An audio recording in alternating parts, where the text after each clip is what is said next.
Today's daf is Nun Chet. We're going to start at the bottom of Nun Zayin Amud Bet, 2 lines up from the bottom. Tanu Rabbanan. Shlosha dvarim ne'emru be'istima. So this was the extra sort of piece of this extra ornament that the woman would wear in her hair to catch, and the women wore a lot of different things in their hair apparently, and even with the hair net and the various different things that she wore, she would still have hair coming out the back of everything, sticking out, and so she would have an additional kind of thing that she would tie that hair with as well, and that was called the istema. So we said 3 things about the istema. En ba mishum kilayim, the laws of shatnez do not apply to the istema. Ve'enam mitama'a b'negaim, it's not subject to the tum'ah of tzara'at, and ve'en yotzein ba l'reshut harabim, and you can't go out with it to the reshut harabim wearing it. Now, what's the reason for this? The reason for this is because the reason why it's not subject to kilayim, it's not subject to shatnez, and it's not subject to tzara'at is because it's not woven. This was made from like a felt cloth that was pressed together, but wasn't woven together. And in order to have shatnez, you need to have weaving. You need to actually have some weaving going on. And similarly, in order to be mekabel tumat tzara'at, in order for something to be subject to tumat tzara'at, it also has to have some weaving. So since there's no weaving, but it's pressed together like felt, therefore it's not considered mekabel tumah. And you can't wear it out to the reshut harabim because there's a concern that it could be taken off, since it's not essential to the wardrobe of the woman, because it's just catching those extra hairs that protrude from her other headwear. So therefore, it's possible that it would be taken off or it would fall off, and then we would have a concern that it could be carried in the reshut harabim, and we don't want that to happen. Can I just ask yes. a clarification? When this whole Mishnah started with Bama Isha, does that imply that men are allowed, or is there... Most of these things are only things that women wear. No, first of all. Okay, but if it was, let's say something that's... we'll learn later in the parak about men, but because this is... it could be understood as that, because it says that women are likely to take it up. Right. Men may not be likely to take it up, and therefore they're allowed to... You missed yesterday, man. I did not. Oh, you listened? Okay. Because we talked about that. We talked about that because men won't take their ring and show it to their guy friends, things like that. Right. They don't do that. So we're not concerned that they're going to take it off. Right? That's true. But later it's going to talk about things men can't wear, but for a different reason. Not because, you never take your jewelry off and let somebody try it on or anything like that. So we can't, at this point, assume that men are allowed. I know you said that... Right, many of these things are only things that women wear anyway. Right. I mean, you're not going to be wearing most of these things, and just... they're not men's things, but the psychology of that particular idea that they're going to take that shalfa umechavyala, meaning she's going to take it off and show it to her friends. Right. That's not something that men generally do. It's a girly thing. Okay. Yeah. Exactly. So, Mishum Rabbi Shimon Amru, in the name of Rabbi Shimon they said, Af, and we turn to Nun Chet Amud Aleph, Af in ba mishum atarat kalot, that there was a gezerah that after the destruction of the Beit HaMikdash, women could not wear atarot. They used to wear a crown when they were married, like a tiara, I guess you would call it, when they would get married. And Rabbi Shimon is saying that even though this extra piece of headwear is considered an ornament, an additional ornament, it's not essential to the way that the woman covers her hair, but she adds this on, it's not considered a problem of atarot kalot, it's not considered a problem of being too fancy and too ornate in her hair, that she has this special thing that catches all the hair that protrudes from the back.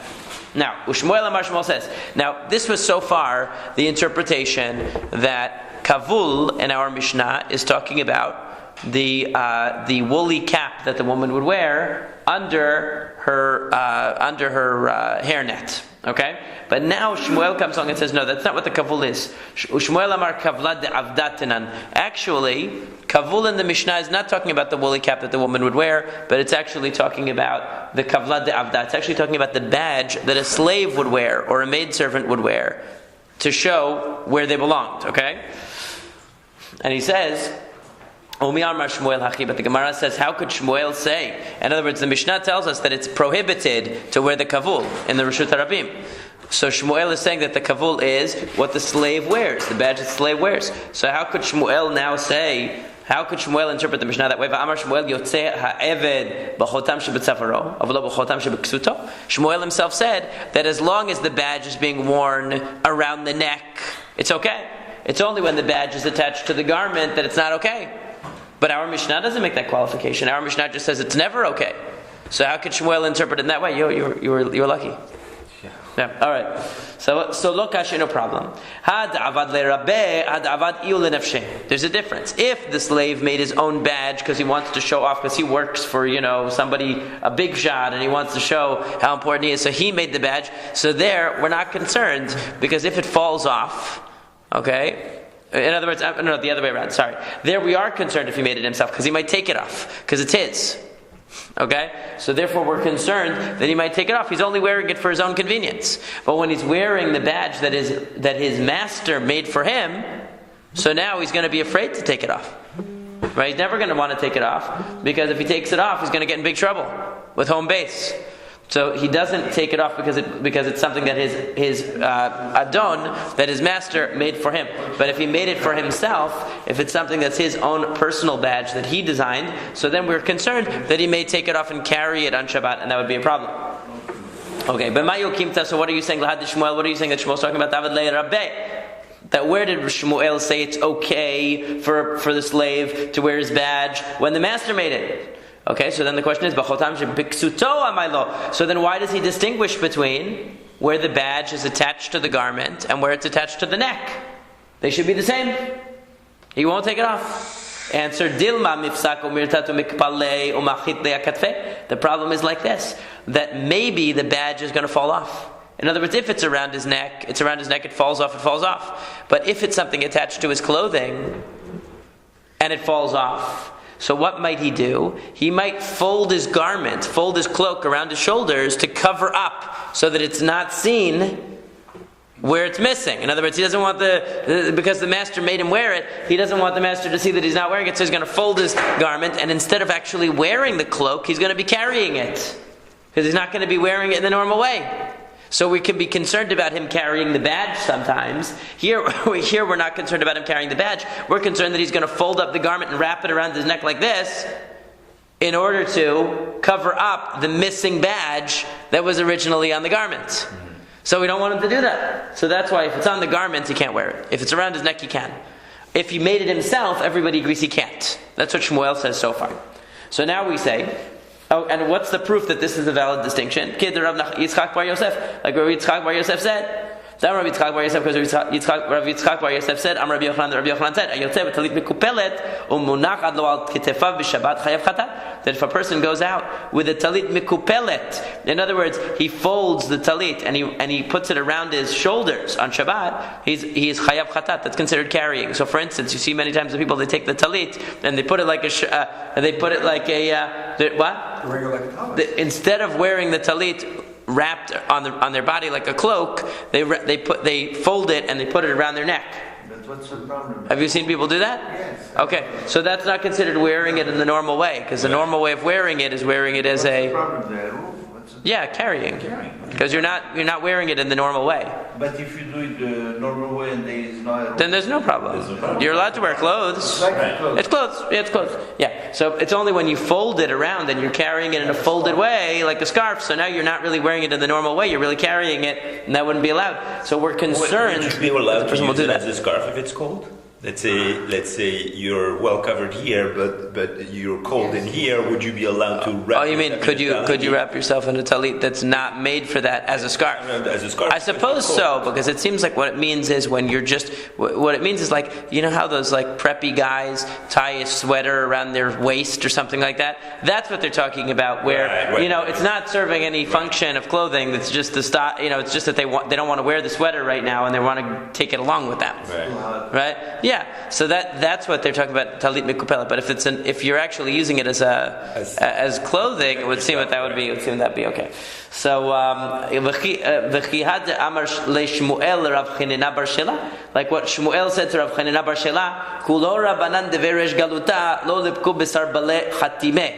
that all of the members of the house of the Rish Galuta, these were the politicians, the people who worked for the head of the, for the government basically, but the Jewish government, anybody who works for the Jewish government cannot go out on Shabbat wearing their cloak that has a badge on it. What's the reason? Because if it falls off, they're either going to fold their talit to cover it up, or they're going to end up carrying it. We don't want that to happen. However, he says, except for levar minach delo kabde alecha de berish galuta, except for you, because the members of the rish galuta, in other words, the members of the government, treat you with respect. They're not going to bother you. So, in other words, what he was saying was, it depends on your social status. A person who has to be worried that if their badge falls off, they're going to get in trouble, that person isn't allowed to wear it out on Shabbat, because if it falls off, they might try to cover up or whatever. Whereas a person who is privileged, and even without the badge, they can still get through security, so to speak. They're not going to be criticized, they're not going to be shamed, and they're not going to be in trouble for not having the badge. That person's allowed to wear it out, because even if it falls off, he's not going to be tempted to do anything that he shouldn't do, because he doesn't have to worry about consequences. But we don't want to put social pressure on a person to carry something that they shouldn't, so we say don't even wear it out, because you might end up in a situation where there's social pressure that you're going to have to carry it. Gufa, we go back to what we said before, that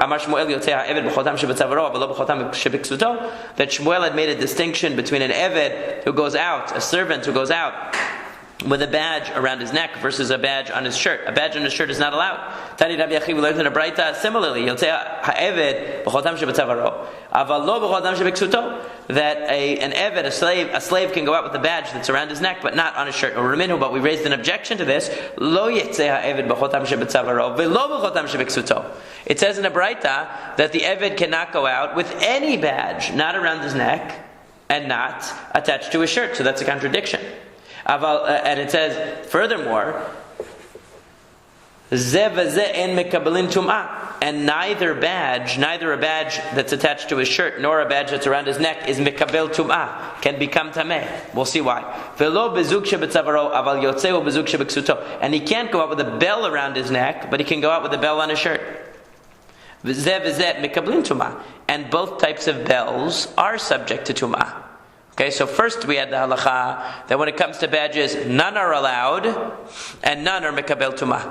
Then we have with regard to bells, only on the shirt is allowed and not around the neck. Both are mikabel tumah. Velo tetzeh be'ema lo b'chotam shebetzavara velo b'chotam shebeksuta velo b'zug shebeksuta velo b'zug shebetzavara zev zeh mikabelin tumah. And when it comes to an animal, it can't wear any badge, not around its neck and not on its garment, even if it has a doggy sweater. Okay? And it can't wear a bell around its neck or on its sweater either. And none of its ornaments are mikabel tumah. Okay, but the main point of bringing this Braita is that we have a contradiction. Because one Braita, and Shmuel himself said that the Eved can go out with the badge if it's around his neck, just not if it's attached to his shirt. And then we have a Braita that says no, that actually the Eved can't go out with any badge at all, not around his neck and not attached to his shirt either. So how do we resolve this? So one possibility is so one very simple solution is to say this, that when, like we said before, that if the Eved made it himself, in other words, this Braita that says you're not allowed to take it out at all, you're not ever allowed to wear a badge, not around your neck and not on your shirt, is talking about where the Eved made it for himself. Because we said before that when the Eved makes it for himself, he might take it off at his leisure because it's his own thing, and then he might end up carrying it. Whereas when the Adon made the badge for the slave, so there the slave is not going to take it off. So we say that if it's around his neck, it's no problem. But if it's on his shirt, since if it falls off, he might try to fold the shirt. That's where we're concerned. So that's what we had so far. So why can't we just say that here? The Braita that says that no badges are allowed whatsoever is the one that says, that is one that's talking about the badge that was made by the slave himself, for himself. Okay? So actually, we don't even have to go that far. We can say that both are talking about badges that were made by the master. V'kan b'shel matechet, v'kan b'shel tit. But it depends what it's made of. He can't go out with any badge that he made himself, that's for sure. But even if his Adon, even if his master made him a badge, if it's made out of matechet, if it's made out of metal, he can't wear it. Okay, and ukid Rav Nachman bar ukid Rav Nachman amar Rabba bar Avua davar makpid alav rabo en yotzin bo davar she'en makpid alav rabo yotzin bo. So what does that mean? That basically, if the person has a metal badge, that means it's something that's forever. Okay, it's something he's going to want to keep. So if it falls off, let's say it breaks off of his neck or it falls off of his garment, he's not going to leave it in the street because his master is going to say, "Hey, where's the badge that I made for you out of metal?" That's something that's for keeps. But if a badge is made out of clay, which was another thing that they would do, it's a makeshift thing. When it falls, it breaks, and that's it. He's not going to say, "What happened to the piece of clay that I made it with?" So therefore, when it comes to that, we make a distinction and say, well, if it's around your neck, no problem. If it's on your shirt, it's a problem because now you're going to fold your shirt to cover that it's missing. But the metal one, you can't take out at all, even around your neck. Because if it falls, you're going to say, I have to carry it because otherwise I'm going to be in huge trouble. That's what he says. So, and therefore, hachanami misabra, and that is actually a very mistaber, very logical way to interpret it. Because it mentions that these badges are not mikabel tum'ah. They are not subject to impurity. Because it makes sense if we're talking about a metal badge to talk about whether it's subject to impurity or not. Since other metal vessels are subject to impurity, and you're specifying this metal vessel, this badge, is not a vessel because it doesn't do anything, and it's not an ornament because it's not really beautifying the person. So it's a non-functional piece of metal. It's just a badge. It's just an identification badge. So that it's not going to be mekabel tum'ah. But if we're talking about a clay badge, are you telling me that other clay vessels are subject to impurity? And clay adama and mekablin to alom divrei Torah v'lo divrei sofrim, because dung, kelim made of dung, which they would make for various purposes, and vessels made of rock, and vessels made of clay that isn't put in the fire. In other words, earthenware is clay that's actually put in the fire and made into something solid. Here we're just talking about clay, regular clay, animal waste. Animal waste, dude. Yeah. So that is not mikabel tum'ah. It's not mikabel tum'ah. So what do you see? Why would the Braita say this badge is not mikabel tum'ah if no clay is mikabel tum'ah? We're talking about clay. So therefore we conclude that it isn't talking about clay, because if it were talking about clay, not only would the badge not be mikabel tum'ah, nothing made of clay is mikabel tum'ah unless it's earthenware. So therefore we can conclude that we're talking about a metal badge. And because we're talking about a metal badge, we're concerned. So to summarize, what are the halachot here? If the slave made his own badge, he can never wear it. Because we're concerned he's going to take it off. It's his own personal thing. If it's a badge made of clay, if the master gave him the badge, and it's a badge made of clay, so then he's allowed to wear it around his neck, but he's not allowed to wear it on his shirt. Because if it falls off of his neck, we're not concerned he's going to carry the badge, because the badge is just a piece of junk. And we're not concerned that he's going to fold his talit, because it wasn't on his talit. It was on his body. If it was placed on his garments, then he can't go out with it, because if it falls off, it's not that he's going to carry that badge. That badge is made of clay. But on his body. It's tied around his neck. No. Okay, so you said not around the neck, and then the other. No, if it's clay and the master made it, he can wear it around his neck. Around his neck. Because if it falls off. And then it's the other choice that I didn't understand. The other choice is the master made it, and it's on. And it's stuck to his shirt. Let's say. Shirt, it's his garment. Right. So that he's not allowed to do, because if it falls off, he won't pick up the badge itself because it will be broken, but he might fold his talit over it to cover it. Okay? Now, and if it's made of metal, then it's the same rule as the first case. But in this situation, the reason why he's not allowed to wear the metal badge is not because of covering up with the talit, but actually because of the badge itself. He might feel compelled to carry the badge itself because he doesn't want to go back to his master, and the master says, "Hey, I made you that nice badge, what happened to it?" And you say, I dropped it. Alright, so that's the reason. So therefore we say, we're talking about a metal one, and so that's the three different cases. Okay? If it's made of metal, it's never allowed to be worn. If the slave made it himself, it's never allowed to be worn. The only case where it could be worn is if the master made it, it's made of clay, and it's around his neck. That's the only case where it's going to be allowed. Now, the master said that we said that the slave cannot go out with a bell around his neck, but he can go out with a bell on his clothing. Zug shebetzavaro amai lo. What's the reason why he can't go out with the bell around his neck? Dilma mifsak vataleituye. Isn't the reason because it might break off of his neck and he might carry it? That's the reason, right? Just like the badge. So if that's the case, zug shebeksuto nami lechosh dilma mifsak vataleituye. Maybe if he wears a bell on his shirt, it will also break off and he'll also come to carry it. So what's the difference?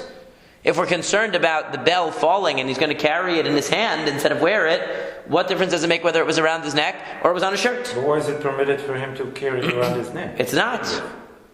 In other words, the Braita is saying that that around his neck is not allowed, but on his shirt is allowed. So the Gemara is saying... But it's not allowed because it's extraneous, because it has no function. It would be an ornament. It would be an ornament, like a piece of jewelry. So why do they say if it falls, then... he might carry it.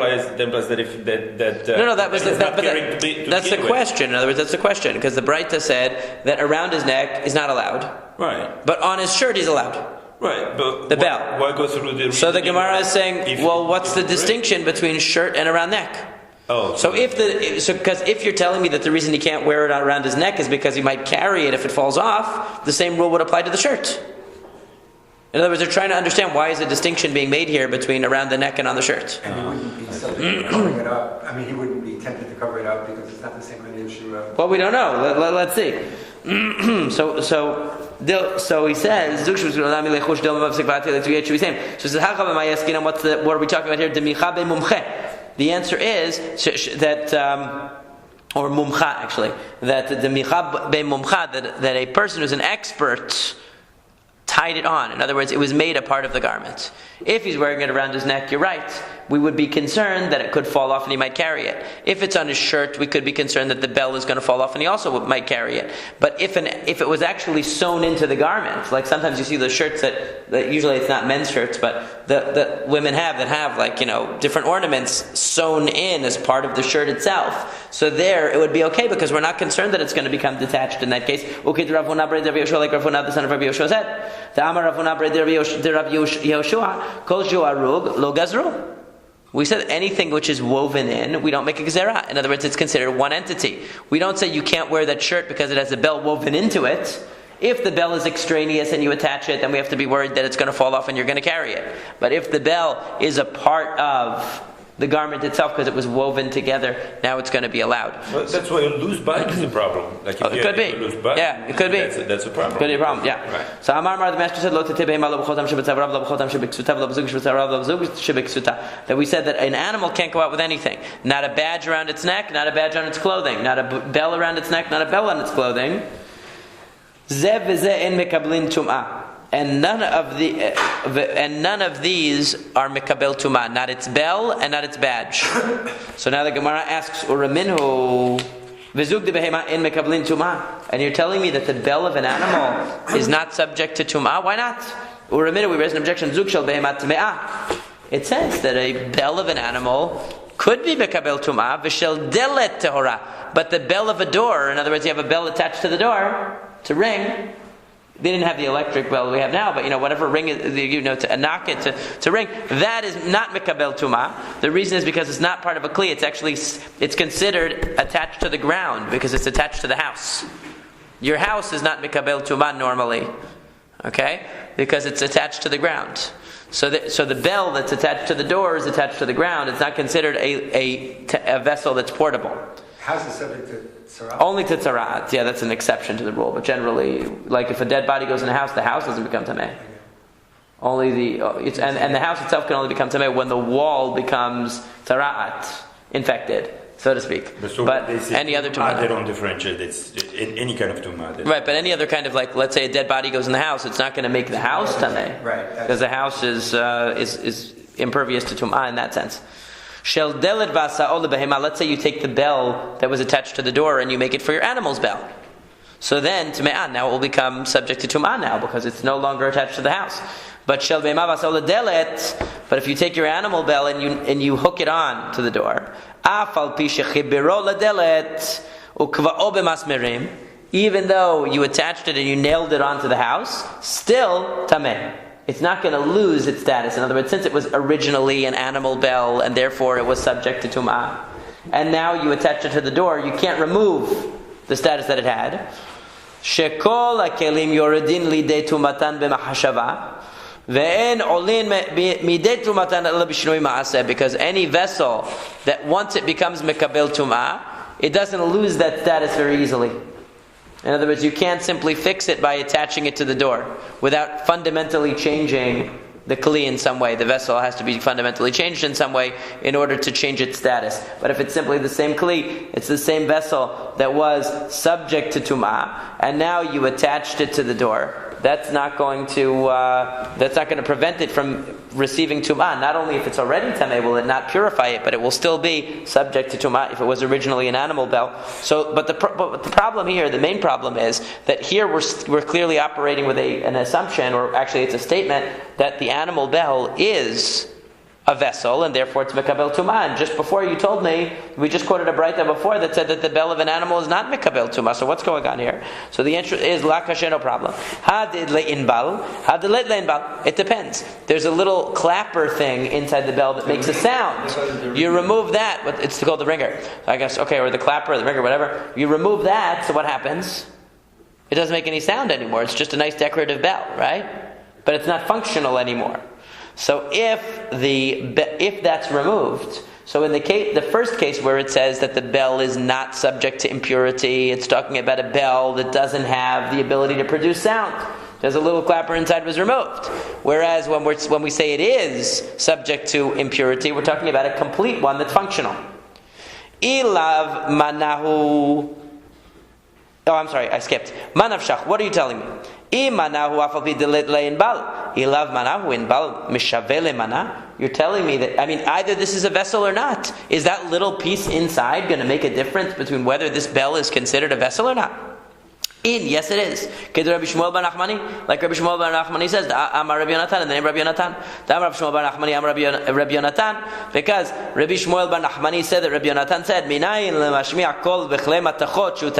where do we get the idea that a musical instrument is considered a functional vessel? Normally we think of vessels as things that carry food, things that build, building tools, things like that. But how do we know that even a musical instrument is actually considered a vessel? We know that because it says Shneimar Kol Davar Sheyavo Ba'esh Ta'aviru Ba'esh, that it says anything that comes in fire, pass through fire in order to purify it. This is talking about the Klei Midyan, when they took the vessels from Midyan and they wanted to purify them. So what does it say? It says Kol Davar, and we learn from the word Davar, Afilu Dibur Yavo Ba'esh, even something which makes sound, speech, has to be purified. In other words, even musical instruments, their function is not for food, their function is not to build, their function is not to hold water, or most of the things that we generally think of as being the kinds of functions that vessels have. It's a musical function, and yet still, if it's a musical instrument, is mikabel tumah.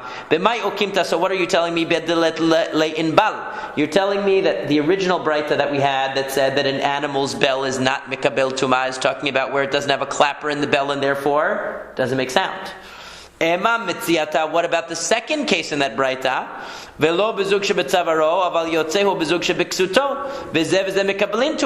We also talked about a human servant having a bell, and there you said that the human servant's bell is subject to impurity. So in the same braita, you can't tell me that when it's talking about the animal's bell, it means a bell that doesn't have a clapper, and when it's talking about the person's bell, it's talking about something else.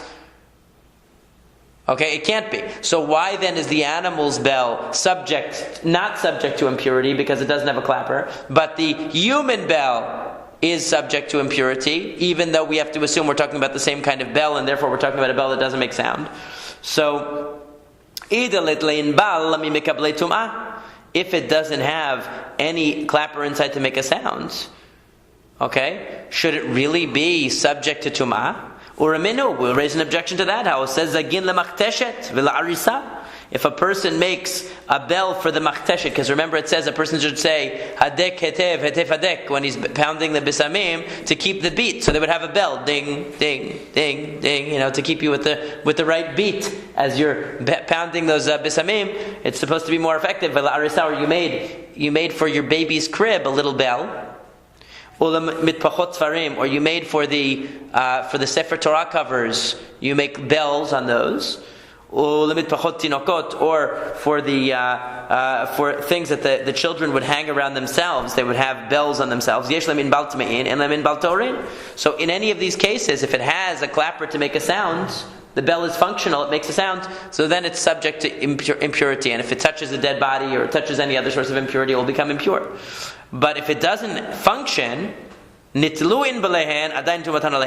however, if you remove the clapper from inside, it's still mikabel tumah. In other words, if it at any point was functional, now it's subject to tumah. But what do we see from that? So we see from that what? That a bell is only defined as a functional vessel if it is able to make a sound. So why is it in that Braita that when it came to the animal's bell that didn't have a clapper inside, we said that it's not going to be mikabel tumah, which is correct. But when it came to the person's bell that he's wearing, we said that it is mikabel tumah, it is subject to tumah, even though it can't make a sound. So what's the answer? This is talking about a child. Why do you put a bell on a child so that you can hear where he is? Okay? But a person who wears a bell, it's a decoration. The person's bell is not so that it can make a sound. Except for the Kohen Gadol, he has those bells that says V'nishma kolo that people can hear.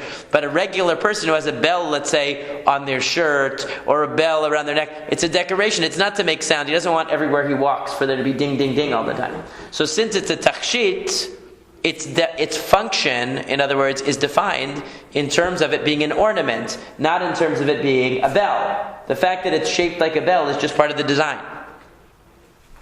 So now, where the animal was. So when it comes to the animal, exactly. When it comes to the animal doesn't say, "Look how pretty I am. I'm wearing a bell." The purpose of an animal bell is to know where the animal's coming, or to make other people aware of it, so you can sell it mainly. Okay, that's why they would put it on. So if it's not functioning, it's not functioning because it's not making a sound. For a person, it could just be a decoration. The red was around the cows. Yeah, the cow. They did put, other animals. No, but I don't know, but I think it was mainly cows, but I'm not sure. Maybe it could be other ones too. So now we say like this. Amar Mar, the master says, Nittilu in belehen adayin tumatan alehen. So if the bell's clapper is removed, it will continue to be considered a vessel. So if it was made with a clapper inside, and then you remove it, it's still a vessel. So the question is why? Lemay chazu. What's the reason why? Because generally we say that if a vessel is broken, and by broken, the definition of broken is it can no longer fulfill its function. So then we say that it's no longer going to be mikabel tumah anymore. So if you remove the inside, so then it can't make a sound anymore, that's it. So Abaye says, Amar Abaye, Ho'il v'shahediot yachol hachziro. He says, since it's really simple to click it right back in, it's not considered broken. That's why. So then Mativ Rava says, that's not true. Hazug v'ayin bal chibur, that the bell and its clapper inside are considered one entity, we learned. And if you're going to tell me that even if it's detached, it's still considered attached because it's easy to reattach it. But we learned in a Braita.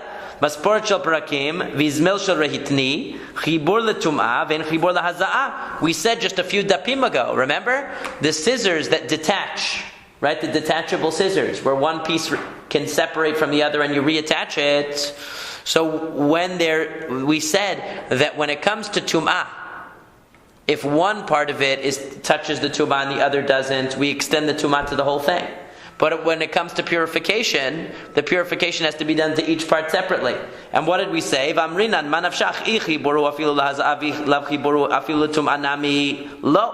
we said that how could that be? If it's one entity, if the two-piece entity is treated as one entity, So then it should always be treated as one entity. And if it's treated as two, it should always be treated as two. V'amar Rabban, Rabbi explained, Devar Torah b'shat melacha chibur ben l'tumah ben l'hazah shelo b'shat melacha eno chibur lo l'tumah v'lo l'hazah. V'gazru al tumah shelo b'shat melacha b'shum tumah shi b'shat melacha v'al hazah shi b'shat melacha b'shum hazah shelo b'shat melacha. So what did we say? We said that really when it's in use, when the scissors are in use, they're considered one entity. Okay? When it's bishat melacha, when you're using it, it's considered one entity for all purposes. And when it's not in use, it's considered two entities for all purposes. The only problem is that since people will get confused, we treat it stringently. So we treat it as one entity when that's going to be a stringency all the time. And we treat it as two entities when that's going to be a stringency all the time. As we learned earlier in the Masekhet. But what do you see from here? What you see from here is that we don't say that that when they're separated, since it's easy to reattach them, they're never considered detached. We don't say that at all. We wouldn't say that when they're physically detached, we consider them as one, we consider them still functional, because you can easily snap them back together.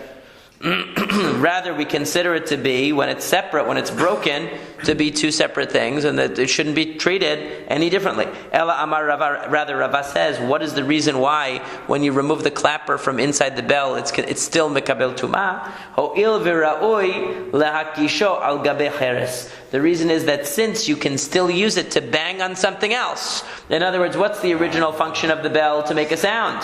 True, it can't make a sound on its own, but you can still use it to bang on something else. So it still has the function of being able to make sound. So it hasn't totally lost its function, and since it still retains a residue. Now, if you had never put the clapper in, then it would never have been considered complete. But once it was considered complete, removing the clapper doesn't totally destroy it, because it still retains some residue of its original function. And Rashi on the side, on the top of Nuntet Amud Aleph, summarizes the entire piece here, and he says that basically what we say is this. He says, Ashta itar tsukulu, that the entire thing is explained, the behemato rabilo inbal, that when it comes to an animal, we say that with a clapper, it is subject to tumah. Without a clapper, it isn't subject to tumah. When it comes to a child's bell, similarly, it's only mikabel tumah when it's functional, when it has a clapper. When it comes to a person, they wear a bell, not for sound, but for decoration. So therefore, it's going to be mikabel tumah. Whether or not it has the clapper inside, it won't make a difference.